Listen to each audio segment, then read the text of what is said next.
Ayan mga kababayan, ito daw pong mga dilawan at kakamping na mga nagrally dyan sa White Ribbon, ang mga makakaliwa kasama na ay ginutom daw po.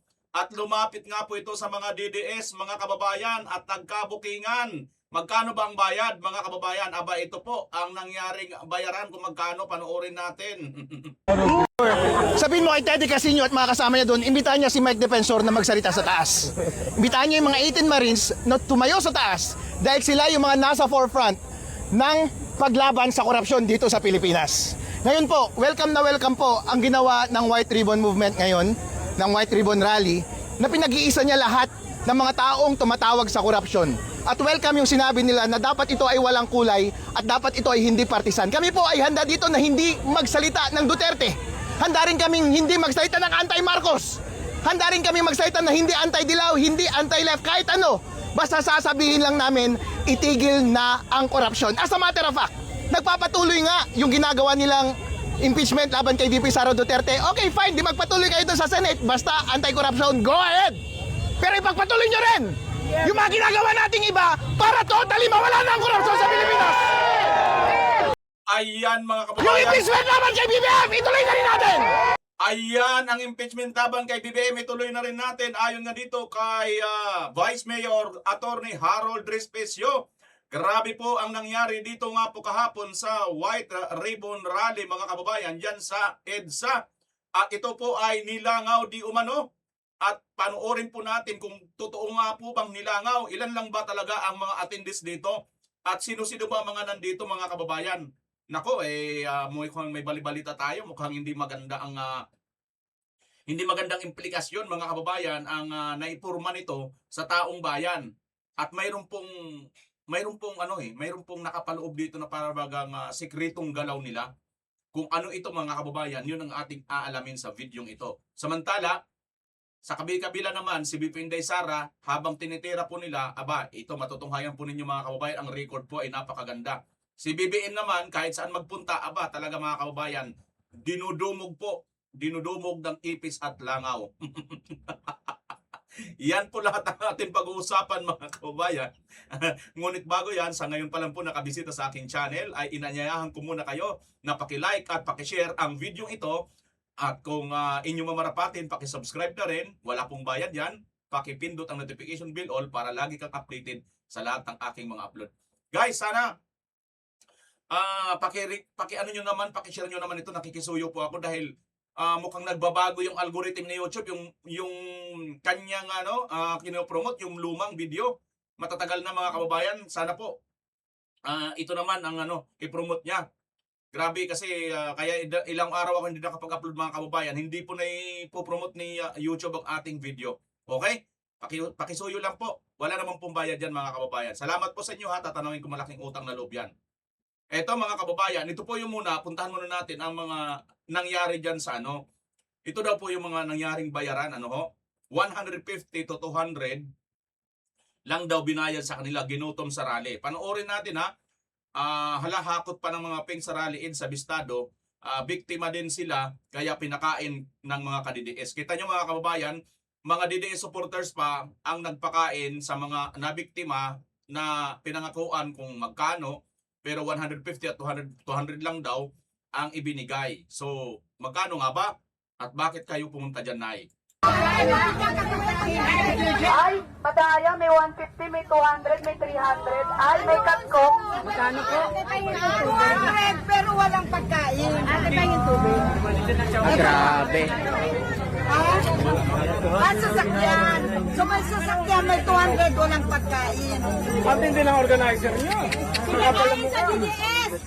Yaya, you 30 supporter. Hindi, pata kayo sa amin. Sandali lang. Ano Duterte ka? Pero bakit po kayo sumama sa rally po? At tubig po. Yan, sige po. Duterte siya. Nahakot lang siya ng kabila. Pero nahakot siya ng kabila. Siyempre, kailangan lang talaga kapera. Kumbaga, biktima lang din po sila. Biktima lang. Oo po. 150 lang. Taga saan kayo, ma'am? Saan? Lubalitchet? Sino po yung nagdala sa inyo dito, ma'am? Sasakyan kayo or commute? Pero saan po kayo nakasakay, ma'am? Sa jeep. Okay. Wala kayong sasakyan, wala kayong meron. Meron. Jeep daw eh. Gutom kayo ngayon, ma'am. Wala rin daw pagkain. Binigyan lang sila ng 200.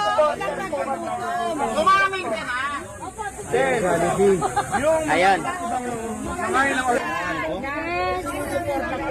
Ayan sila, yun o. Hindi po kayo pinakain. Kulay pink yung ano nila. Ang bira naman yan. Nako, grabe. Lumalaban. Pinakain na po kayo. Sige po, ingat po kayo. Kuha na po kayo, kuha na po kayo, Nay. Nay, kuha na. Marami pa po kami, may lugaw pa mamayang gabi. Nay, kuha na kayo. Ngayon na ba? Kuha ka na dun, Nay. Lapit lang po Bayan dito, natin, no? lapit. Yung mga nasa doon na nagugutom na, wag na po kayong mahiya dyan. Po kayo. Yung mga nasa jeep. Magpahapon ka ba ng Ay, mga wala kababayan? kayong pagkain kanina pa po kami. Grabe. Ay, ito, kanina pa po.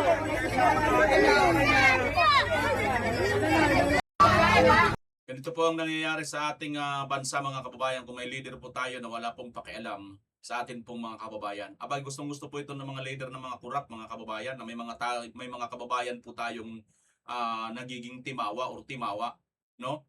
Pasintabi sa words sa timawa or talagang busabos ang kalagayan, ano ho? Kasi sa halagang 150 hanggang 200 pesos ay sasama ka na, no? Libre pagkain, libre saksakyan, kasama ka na kahit hindi mo alam at hindi mo naman sinusuportahan ang isang mga pagkilos, ano ho. Ito po yung mga kagustuhan po ng mga kanino ba ito mga kababayan. Tandaan po natin itong white ribbon na rally di umano ay gawa po ito or ito po ay binuo nito nga pong mga paring Katoliko at kung sino-sino pa diyan na mga makakaliwang grupo mga kababayan. So nakakalungkot lang itong ating mga kababayan ay napupunta diyan sa mga ganyang gawain, kakaparampot na halaga, kapalit ng kanilang dignidad at kanilang pagkatao. Grabe So ayan mga kababayan, kayo na pong humusga dyan sa video na yan. Ito pa. Ito yung kasamaan din natin. Ito si Aguilar TV, kasama natin yan nakakuha. Ito naman si Kababayan Viral PH mga kababayan. Tingnan nyo po itong nakuhanan niya.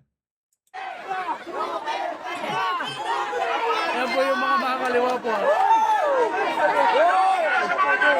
Yan, magandang hapon mga kababayan po natin. So sabi nga natin, napakabait talaga yung mga Duterte supporters.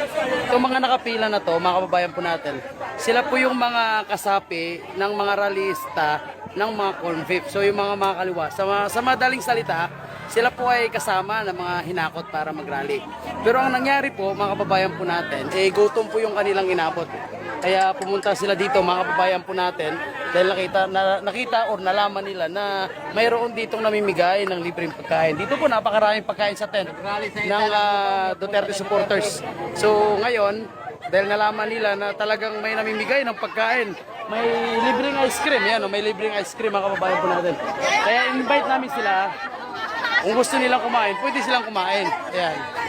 So, pinayagan silang kumain. Ayan.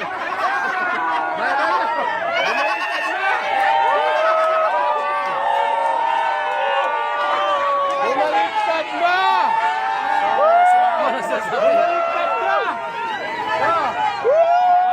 Ayun po yung mga grupo ng mga makakaliwa.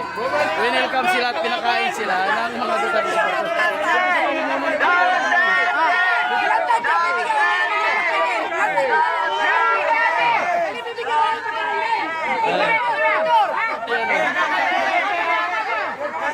Marami yan, mga bata ni Franz Castro at saka ni Alin Brosas sa mga corn beef.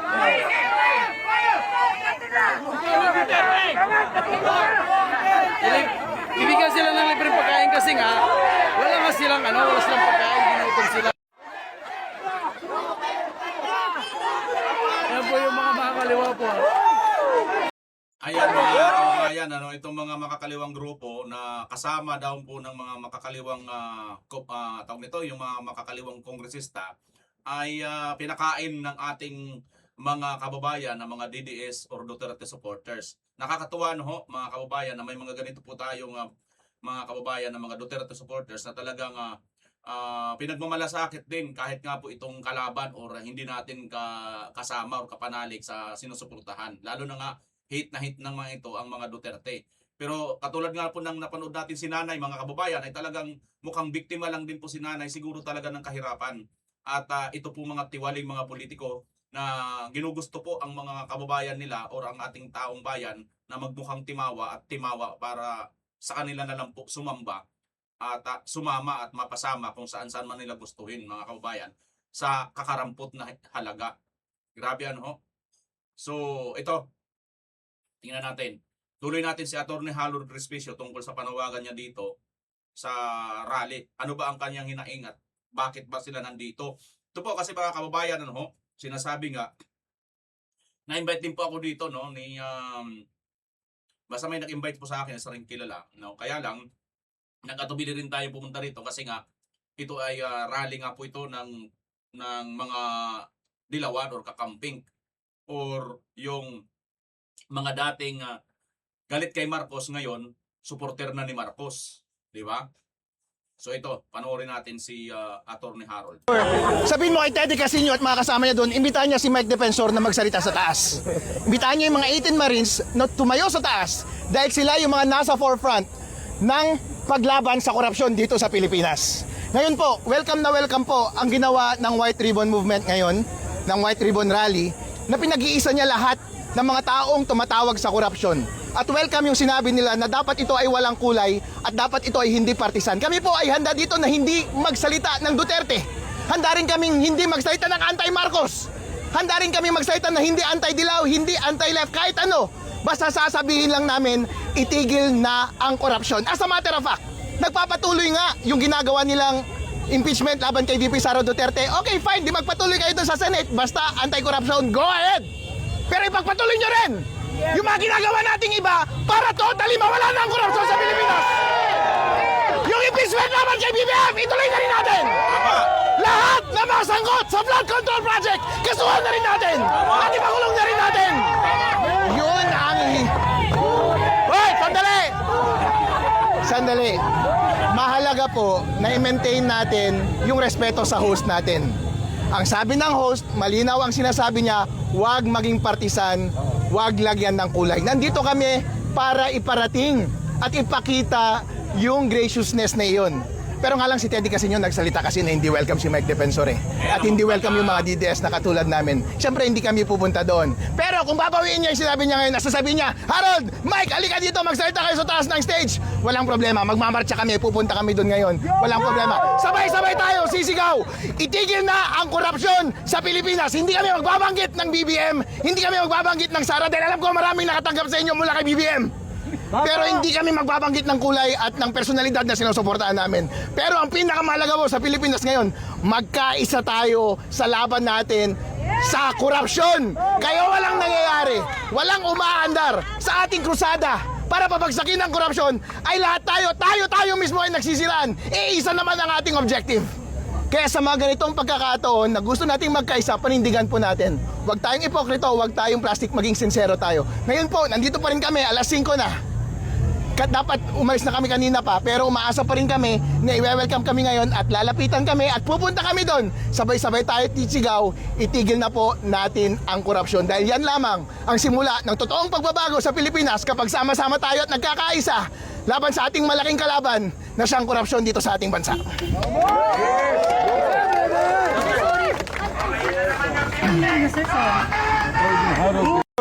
Sabihin mo kay Yan mga kababayan, paano ba nga naman dadami ito? Kasi nga wala po ang mga DDS supporters, ano ho? At talaga naman mga kababayan, hindi naman po sila talaga marami, kakaunti lang po talaga sila, itong mga dilawan. Kakaunti na lang po ito eh. Oh, dadami pa sana sila kung pinayagan nila ang mga DDS supporters. Kaya lang hindi. Ito mga kababayan, mayroon po tayong titingnan dito kung bakit nasabi natin na wala pa daw ito 1,000 mga kababayan. Ang mga pulis daw ang napakarami, abot 10,000. Kaya siguro nag-create nung matinding traffic dyan kasi nga ang pulis sobrang dami. Magpalit na lang kaya, yung pulis na lang kaya yung ang mag-rally. At ang mga nagrarally na lang kaya yung magbantay ng traffic. Kasi sila naman ang marami, di ba? Pwede ba? Pwede. Ito mga kababayan, sabi rito ni General Romeo B. Puques, PNP White Ribbon Rally generally peaceful. No, it was very peaceful. Why? Very few attended. The PNP must thank the communists due to their hijack. The INC, UPI, and DDS withdraw support and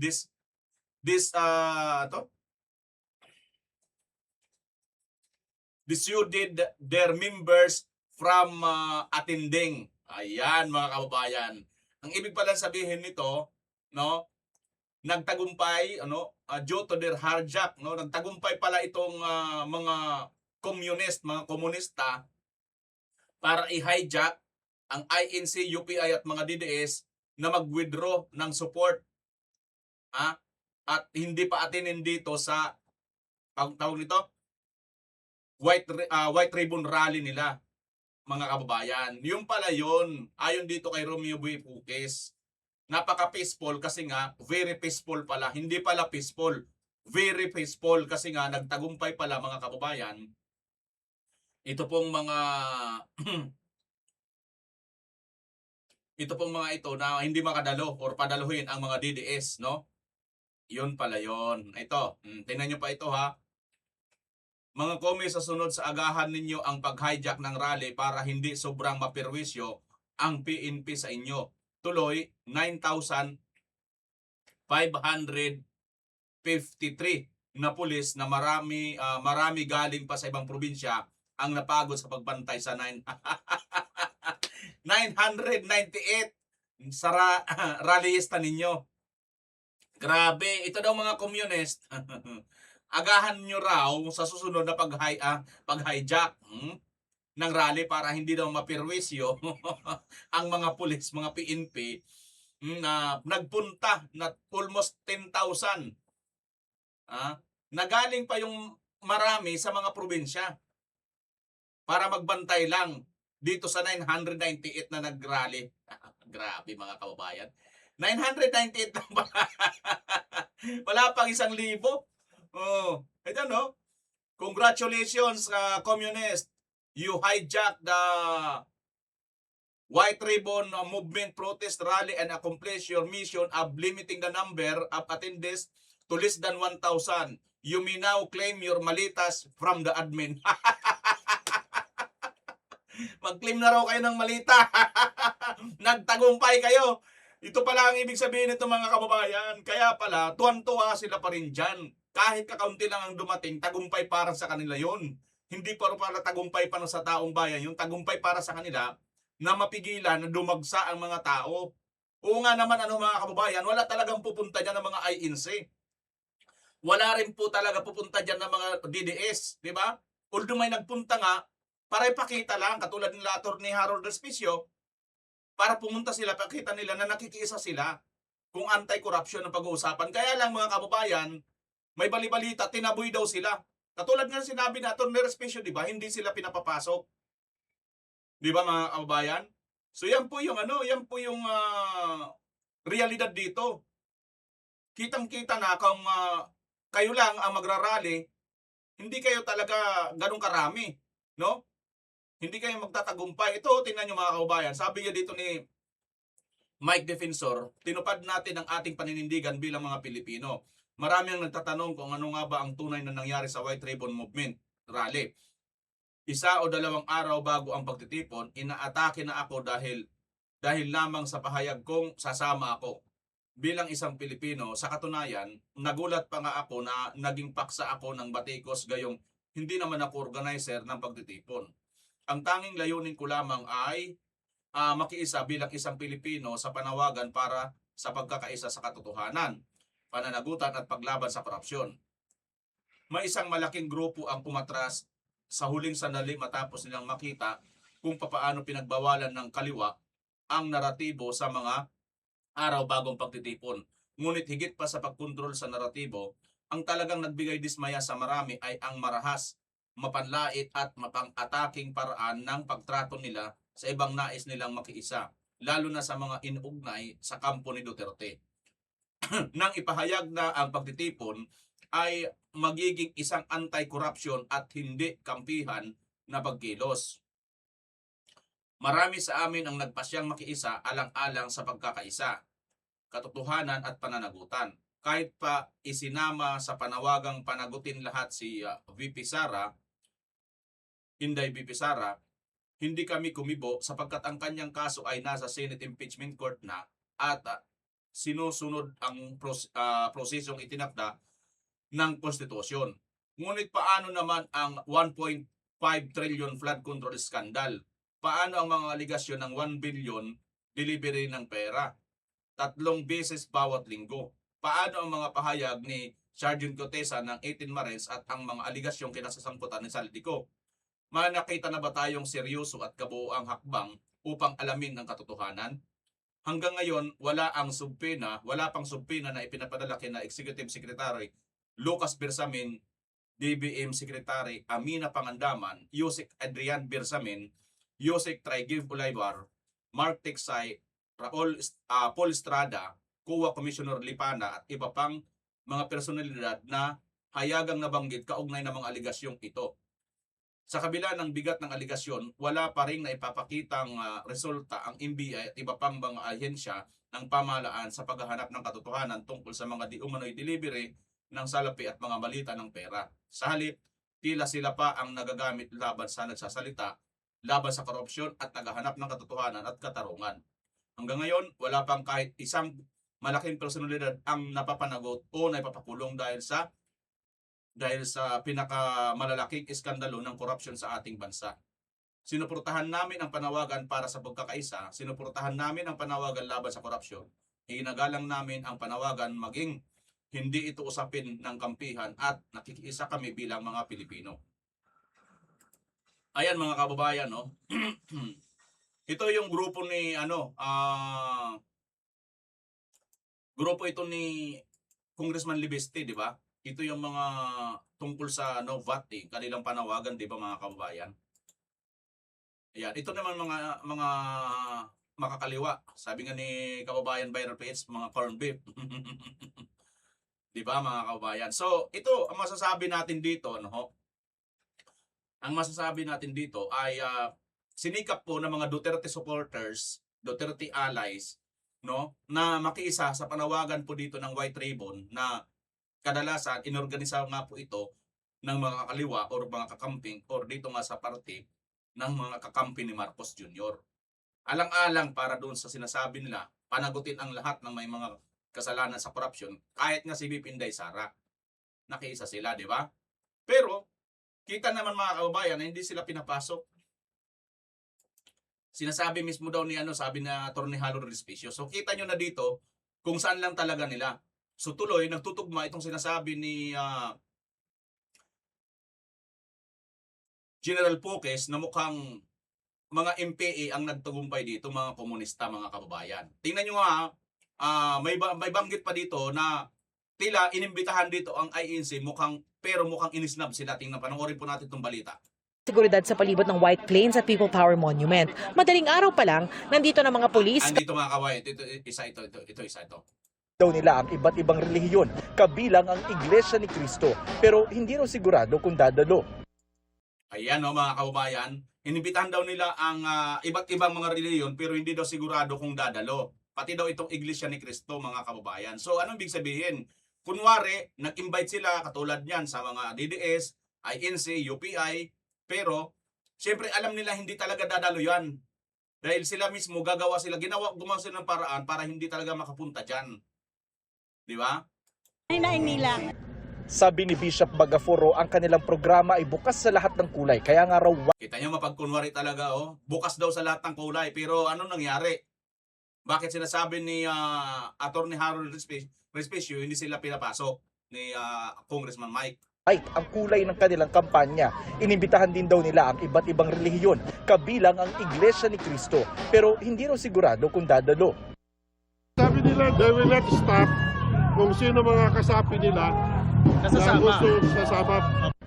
May signature campaign din para sa People's Initiative. So mga kababayan, sabi dito ni itong Bishop Bagapuro na ang INC daw ay hindi daw pipigilan kung sino man ang dadalo, no, or sasama. Ito, inimbitahan din sila lahat ng iba't ibang mga relihiyon. Kaya lang mga kababayan, sa tingin nyo kaya makikiisa rin dito ang INC?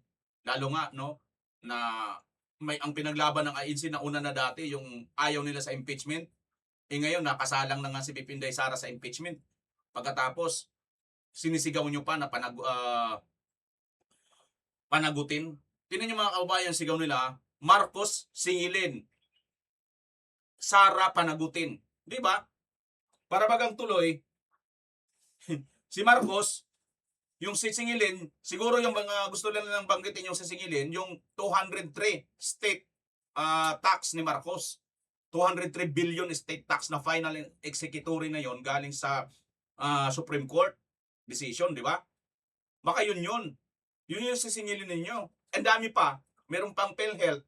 Singilin nyo yun. Yung meron pa. Yung pinagbintahan ng gold reserve. 25 tons. 25,000 kilo na ginto na bininta ni Marcos, billion. Magkano? Nasaan na? Yung Maharlika Investment Fund, 500 billion. Wala na rin, hindi na rin nababanggit mga kababayan. Biruin mo, meron tayong crisis ngayon, pero mayroon tayong investment of 500 billion tapos hindi nalalaman. Nasaan na yun? Di ba? Ito isang matindi talagang pakunwari itong Marcos administration na ito, mga kababayan. So, ayan po ang realidad dito. Tingnan niyo pa itong balita mga kababayan. Tingnan niyo pa itong gaano pa sila karami. Anti-corruption calls are growing louder ahead of President Bongbong Marcos' State of the Nation address in July. Several groups are set to hold a white ribbon march at the EDSA People Power Monument. Kita nyo, ang balita nitong nagbabalita sa bilyonaryo, several groups, hindi nila pinano kung ilang libo, di ba? Karamihan sa mga balita, sinasabi kagad, thousands or hundreds of thousands ang nagtipon-tipon. Pero ngayon, several groups. Several groups na nga pinangalanan, kakaunti pa dumalo. Di ba mga kababayan? So ibig sabihin, palatandaan po ito na hindi po gusto ng taong bayan itong ginagawa dito nitong mga nagrarally, no? Mga kababayan. Kauni ng MMDA, BFP at Quezon City LGU.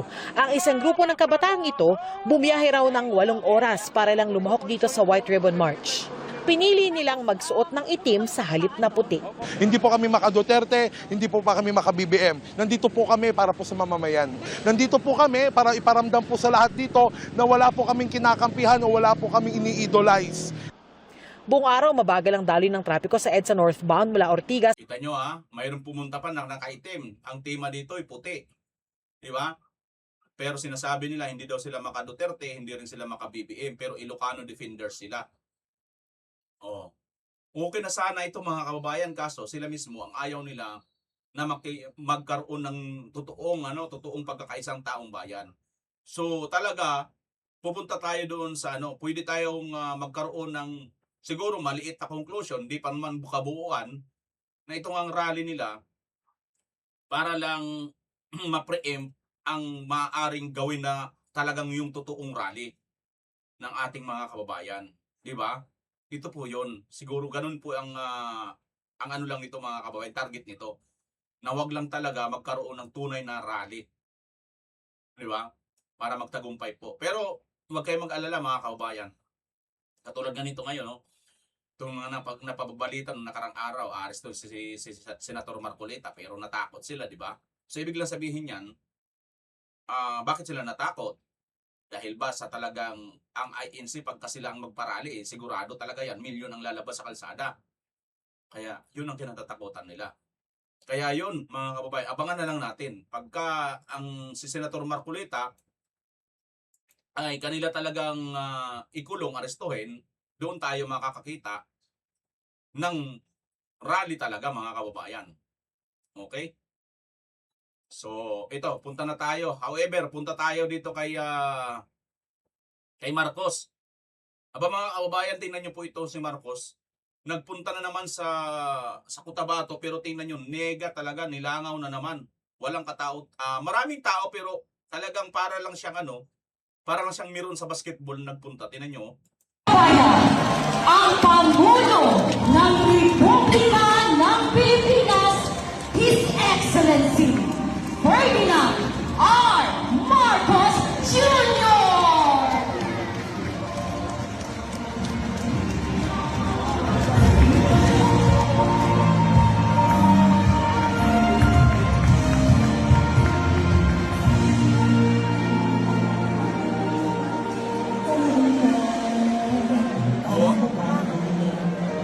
Wala man ako mga kababayan, nakagano mga kamay. Hindi ko mukha kay Bibinday Sara, no? Talagang kahit saan magpunta si Bibinday Sara, binibisita talaga ng taong bayan. I mean, talagang hiyawan, sigawan, Duterte. Wala ka man lang marinig yung BBM. Walang ganun, ano? Magandang tanghali po sa ating lahat. Tayo ay nagtitipon-tipon ngayon para sa bawat Yun yata sila Gamillo, mga kababayan, no? South Cotabato and Cotabato Province. Galit dyan yung mga Para sa muro. pangulang bahagi ng ating programa, Di ba? tinatawagan natin ang gobernador ng South Cotabato na si Governor Reynaldo S. Tamayo Jr. para sa kanyang pambungad na talumpati. Tingnan natin kung ano gagawin dito ni Marcos. Your Excellency, President Ferdinand Bongbong Marcos Jr., sir, sa lahat ng members ng cabinet at sa ating mga congressmen nandito, sa ating mga provincial officials, lalong-lalo na sa ating mga scholars nandito, mga government employees, sa ating mga punong barangay, kasama rin yung mga membro ng Sanggunian, sa ating mga board members, sa Vice Governor, sa ating lahat sa muli, isang napakagandang hapon sa ating lahat.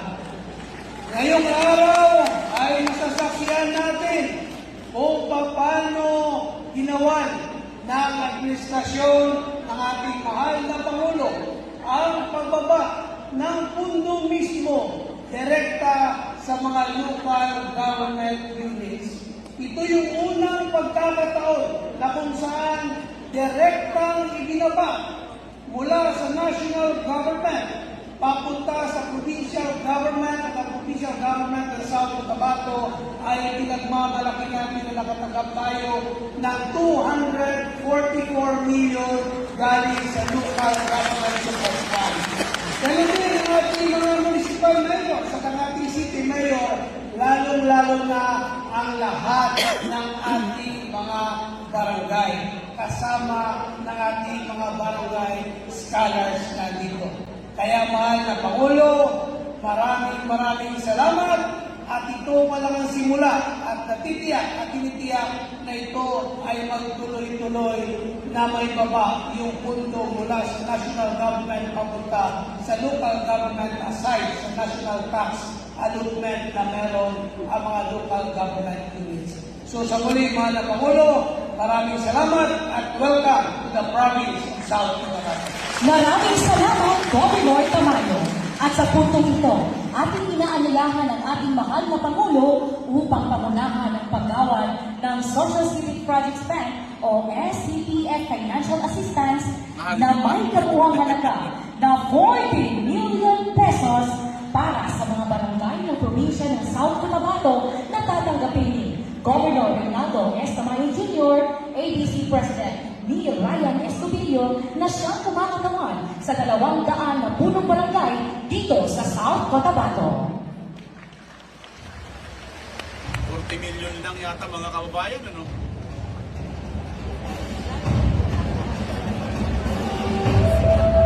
Buong Cotabato na yan.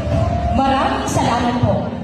Ngayon naman po, upang tanggapin ang kabuuang halaga na 96 million pesos para sa mga barangay ng probinsya ng Cotabato, tinatawagan po natin si Vice Governor Rosena Marie Taguino Taray at si ABC 96 President million, mga kababayan. Dalawang malita lang po, na siyang kumakatawan sa 480 na punong barangay dito sa Cotabato Province. Grabe, dalawang malita lang para doon sa Maraming Lahat ng salamat po, barangay ng mahal na probinsya ng Pangulo, at Cotabato. congratulations sa probinsya ng South Cotabato at Cotabato. South Cotabato, mga kababayan, no? Ngayon naman po, ating tatawagin si Special Assistant of the President na si Antonio Ernesto F. Ladomeo para ipakilala ang ating panauhing pandalan.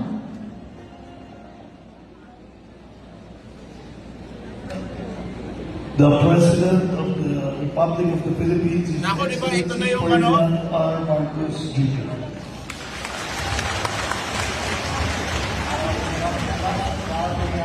Special Assistant to the President, Secretary Anton Tagdaleo, at sa ating mga local government officials ng South Cotabato at Cotabato na nandito ngayon. At Bayan, ang Pangulo ng Di ba? Republika ng Pilipinas. Ayun, no? Kumakaway-kaway. Wala sa kanya talaga, mga kababayan, pumapansin, ano? Wala. Ayun, mayroong dalawa dito. Gumaganon-ganon din. Kahit paano, ramdam mo talaga yung ano, no?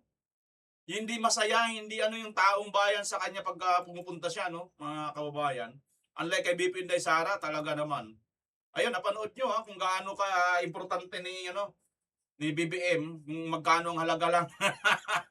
Dalawang malita, 96 million lang, mga kababayan, doon sa buong probinsya ng South Cotabato. Biruin mo yun, 96 million, dalawang malita lang. Di ba? 50 million ang laman ng isang malita, dalawang malita lang yun. Ilang malita ang diniliver? Napakaraming malita ang diniliver sa inyo.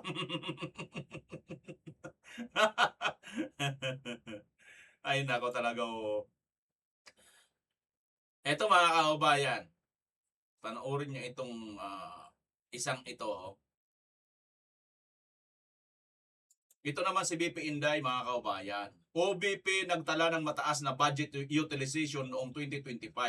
Inulat ng Office of the Vice President OBP na umabot sa 92.32% ang budget utilization nito noong 2025. Habang nakapagtala rin ng 81% disbursement rate bilang patunay ng maayos na paggamit ng pondo ng pamahalaan. Ayon sa OVP, nakatulong ang maingat na pagpaplano sa pananalapi at mahigpit na pagpapatupad ng financial controls upang maihatid ang mga programa at serbisyo sa iba't ibang komunidad kabilang ang mga liblib na lugar. Dahil dito napanatili rin ng tanggapan ang mataas na marka sa fiscal management at accountability batay sa isinagawang pagsusuri ng Department of Budget and Management. Kita nyo? Ang ganda ng record ni BP Inday Sara patungkol dito sa tamang pag-budget, no? Effective budget utilization. Oh. Kita nyo, mga kababayan, no? Magandang pagkakadisburse, no? Mula Luzon, Visayas, no? Cagayan Valley, di ba? Pangasinan Satellite Office. Santo, Valencia Highway, Dagupan City, Divinis Highway pala. Lincoln Building. Doon pala sa Dagupan. Bicol Satellite Office. Ayun, Cagayan, tapos Pangasinan, tapos Panay, Negros Island Satellite. Eastern Visayas, Santo. Tacloban City. Kita nyo? Doon mismo kay Martin yan, ha? Cebu, Bohol and Siquijor Satellite Office. Cebu City. Caraga, Satellite Office. Ito, mga kaubayan, no? Southern Mindanao. Ito pa, Western Mindanao Satellite Office, BARM Satellite Office. Di ba? Distribute talaga ni BP Inday ang magandang pagkaka-distribute ng kanyang mga utilities or lahat po ng mga projects, lahat ng mga funds na naka-allocate ay talagang kahit maliit, nasa ayos. Tapos ngayon, pinapa-impeach nila, mga kababayan. Tapos tingnan mo naman ang hangad na ang gustong-gustong ma-impeach. Nawala tuloy. Paanong hindi bibitaw ang UPI at INC sa WR in rally? Sa koordinasyon walang komunista. Yung pala kasama sa organizer at sila sila lang halos lahat ang makaakyat sa entablado para magsalita. Ayaw na namin maski anong kulay ang ribbon. Kita nyo, mga kababayan, ang una pala nitong pag-ano sa kanila, imbita pala nila, walang komunista. Mga pare, yung pala, sila pa lang nandoon at sila lang pwede magsalita. Oh, kaya ayaw talaga ng INC at saka UPI. Yung UPI, ito yung mga grupo ng mga dating sundalo eh. Di ba? Ito naman na INC, alam naman natin ang INC, ayaw din talaga nila ng mga kalukuhan dyan. Oh. Kaya wala talaga mga kababayan, panilin lang yung rally na sinasabi nila na yun. No? Anyway, yung gusto kong ipakita sana kanina na picture ay yung si kapal na mukha si Reza na may balak tumakbong maging presidente 7% lang si BP Inday ang taas, 'di ba? 35% siya yung pinakamataas sa lahat, number 1. Sa 2028 kasi yung matunog na ilalaban nila kay BP Sara ay si Reza Ontiveros. Sa tingin mo ano yung magiging mangyayari kapag maglaban si BP Sara at saka si Reza Ontiveros this coming 2028? Matatalo ba si BP Sara? Hindi matatalo ang buting Vice Presidente Inday Sara. Maliban na lang kapag gumalaw ang makina ng COMELEC o kumolekta. Kasi alam naman natin, mayroon talaga tayong dayaan pagdating sa COMELEC. At yan ay malawak, rampant yan. Na ang dayaan sa COMELEC, kapag mayroon kang salapi, nangungusap yan at nag-uutos ang salapi kung sino ang gusto niyang ipanalo. At susunod lamang ang COMELEC kung sino ang gusto niyang panalo. Ngayon mga kaibigan, para maging maayos ang ating halalan, ang ating itatalagang lideratong may integridad, hindi prinsipyo. Niliwanagin ko itong sinabi ko, hindi prinsipyo. Ang prinsipyo kasi, bumabase yan sa paniniwala niya. Hindi yan bumabase sa katotohanan. Kaya ang prinsipyo ay parang kawayan na kapag hinipan ng hangin, pumapaling. Wala yan tibay, wala yang sinasabing madali yang yumuko. Dahil yan ay mayroong mahinang bahagi ng kanyang paninindigan. Hindi katulad ng may integridad na liderato, ang katotohanan kahit na masira ang kanyang reputasyon, kahit na tinatakot siya, kahit na maging sanhi pa ng kanyang buhay yan, hindi yan matitinag at hindi yan yuyuko sa sinuman dahil ang katotohanan ng mananay. So kung si Reza ang magiging karibal sa halalan 2028 para sa Pangulo, walang kapasidad na akong nakikita kay Reza Ontiveros. Unang-una sa lahat, sabihin na natin may mga batas siya dahil nandiyan sa Senado. Pumasok ba o nagampanan ba na implementa ba ng maayos yung mga batas na yan? Ayan mga kaubayan, so alam nyo sa totoo lang, kahit anong gawin ni Reza Ontiveros, hindi po, never po, nako, talagang walang magic na mangyayari dito kay Reza Ontiveros mga kaubayan. Kahit anong gawin niya, maglupasay pa siya. Wala talaga yan mga kaubayan. Kahit pa ilang tartar ang kanyang ang kanyang mag-supporter niya, di ba? Ilang patatas na puno ng tartar. Wala akong pinapangalanan na kung sino yung patatas at saka sino yung tartar. Ang sinasabi natin dito mga kabayan, wala yon. Ang nakikita ko dito na maaring makapantapat kay BP Inday Sara, dalawa lang.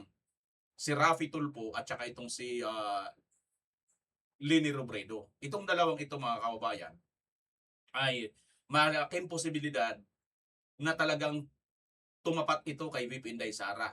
Una natin pintahan si Tulfo, Raffy.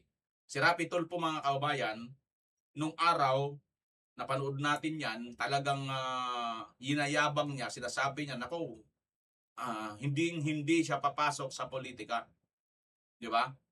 Pero ngayon, nilamon niya na ito. Ibig sabihin, yung kanyang sinasabi noon, talagang pakagat niya lang yun para lang yung mga tao mapasakay niya, di ba? At nagtagumpay naman siya. Katunayan nga mga kaubayan, ayon sa mga napanood kong ibang mga vlog, no, tungkol sa pinakamalalaking kumita sa YouTube, aba si Rapitol mga kababayan daw yung number 1. Tinataya na kumikita daw siya yata ng 30 to 40 million buwan-buwan sa YouTube, no? Di natin alam kung gaano katotohanan nun. Sabagay, ilang beses mag-upload si Rapitol po sa isang araw. 'Di ba? At halos milyon-milyon ng mga views. Paano kasi mga kababayan, marami pa rin sa atin mga kababayan. Katulad din nanay kanina, napanood natin, 150 pesos, 200 pesos, sasama na sa rally kahit magutom. Basta may sasakyan lang. Sa bagay, kung tutuusin, nandun ka lang naman sa bahay nyo, di ba? Eh, nagkukutuan lang kayo doon, sama na ako, mayroon pa akong 150 o kaya 200. Di ba? Yun eh. Pero hindi niya iniisip na yung kanyang dignidad eh napapagsamantalahan na nitong mga korap na mga politiko. Di ba mga kaubayan? So, ngayon, anong nangyayari? Yan na yun.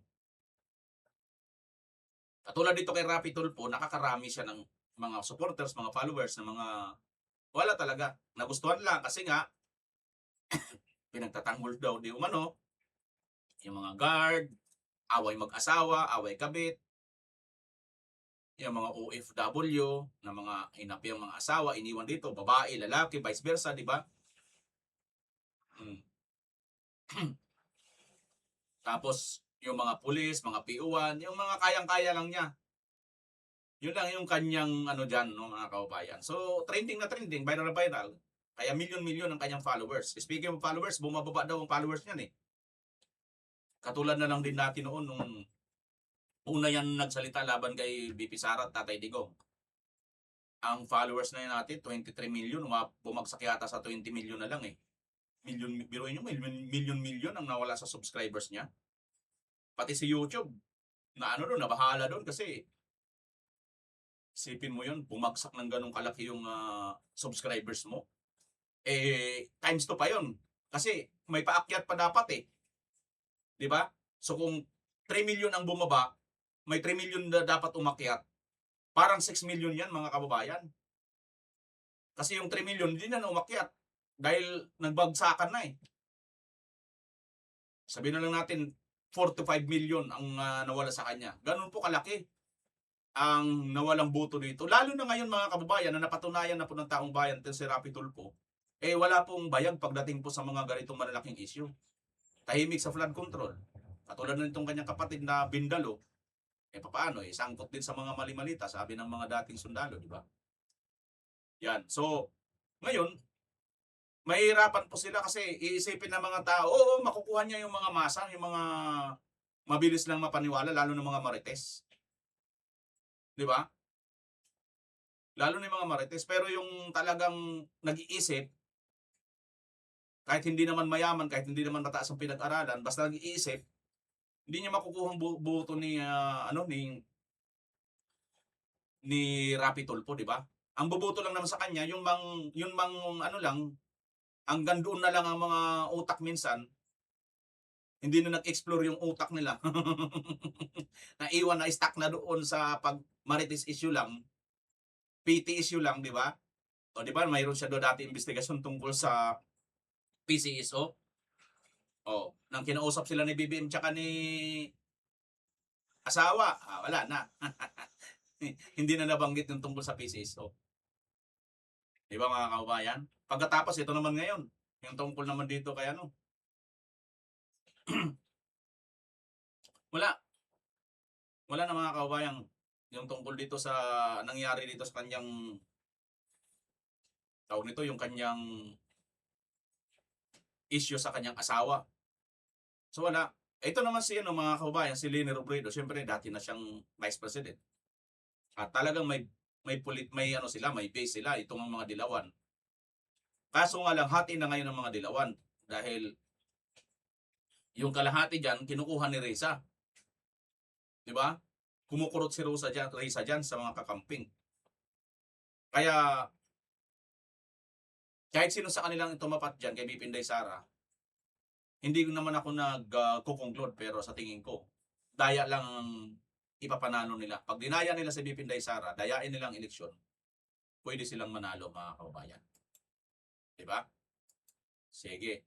Bueno, yan na nga ang atin na pag-usapan na naging ano natin, reaction video. Punta naman natin ang mga nagko-comment, mga kababayan. Tingnan natin mga comment section ninyo kung mayroon ba kayong mga comment section. Tingnan natin ang inyong mga comment. Kasi lumang video mga kababayan ang na-recommend ni YouTube. Kaya sana, marami pa rin mga luma. Ito yung bago. How can I contact with Dr. Badoy and Ka Eric? Bakit po, ma'am? Ay, bakit, sir? Tungkol saan? Ito, luma po ito. Luma itong video na to. Ay, ito, medyo ano na rin to. Pero ang dami kong lumang video, mga kababayan, no?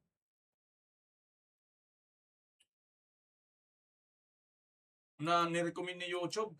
Shoutout sa iyo, Rocky Batisla. O ito, luma ito, mga kababayan, dumating na sa Tatay Digong. Luma din to. Grabe, ang daming luma, mga kababayan, ng mga video.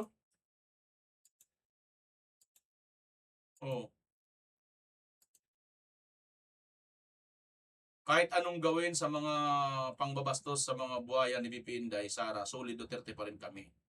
Sabi ni PG Place. Ito, luma pa ito. Herminia Payot na comment niya. Luma rin ito. Adelina Panas. Ito. Pauman BG. Lahat na lang ng kabalastogan nasa kanila na po ng admin ni BBM. OMG Sir BMR, sabi niya. Ayan mga kababayan. So mga luma na ang mga comments. Sige, gawin yung bago mga kababayan. Mag-comment kayo dito ngayon sa ating upload para na ni YouTube itong ating video. Okay po, mga luma Hindi ko na babasahin mga luma na ito. Matatagal na ito mga video na ito Pero kapansin-pansin sa mga luma na video na ito, ang issue pa rin tungkol sa kay Tatay Digong, pagdating ni Tatay Digong, talagang marami pa rin talaga. BP Sara, Tatay Digong, at tungkol din dito sa flood control. Yan talaga ang pinaka maano sa mga video natin mga kababayan. Ay, hindi ko pala naipakita sa inyo. Ito yung pinapakita ko, ito yung sinasabi ko kanina Ayan mga lumang video ito Ito mga kinumintuhan nila mga kababayan Sige po. Tama talaga hula niya. Yan Matagal na yan Matatagal na ito mga kababayan, di bale. Sana baguhin niyo na yung bagong video na ngayon ang magkomento kayo mga kababayan Paki-like naman, paki-share. Okay, maraming salamat po muli. Sa susunod, hanggang sa susunod, magkita tayo. Bye-bye!